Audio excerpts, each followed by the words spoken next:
بسم اللہ الرحمن الرحیم۔ ابو جعفر نامی ایک شخص کوفہ میں رہتا تھا۔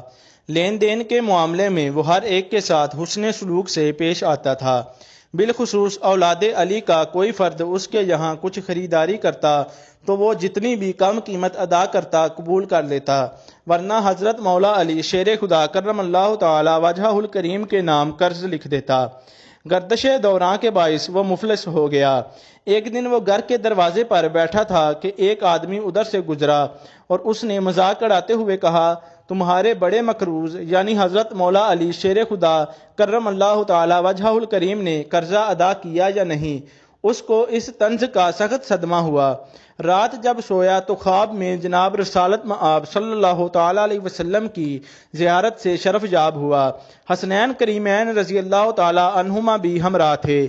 آپ صلی اللہ تعالی علیہ وسلم نے شہزادگان سے دریافت کیا، تمہارے والد صاحب کا کیا حال ہے؟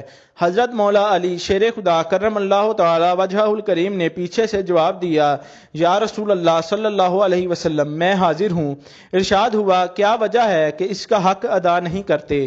انہوں نے عرض کی، یا رسول اللہ صلی اللہ تعالی علیہ وسلم، میں رقم ہمراہ لایا ہوں۔ فرمایا، اس کے حوالے کر دو۔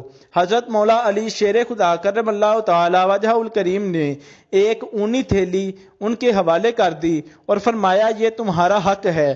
رسول مکرم صلی اللہ تعالی علیہ وسلم نے فرمایا، اسے وصول کر لو اور اس کے بعد بھی ان کی اولاد میں سے جو قرض لینے آئے اس کو محروم نہ لٹانا۔ آج کے بعد تمہیں فقر و فاقہ اور مفلسی و تنگ دستی کی شکایت نہیں ہوگی۔ جب بیدار ہوا تو وہ تھیلی اس کے ہاتھ میں تھی۔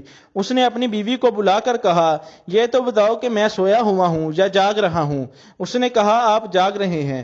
وہ خوشی کے مارے پھولا نہیں سماتا تھا۔ سارا قصہ اپنی زوجہ محترمہ سے بیان کیا۔ جب مقروضوں کی فہرست دیکھی تو اس میں حضرت مولا علی شیر خدا کرم اللہ تعالی وجہہ الکریم کے نام ذرہ بر قرضہ باقی نہیں تھا۔ وما علینا الا البلاغ المبین۔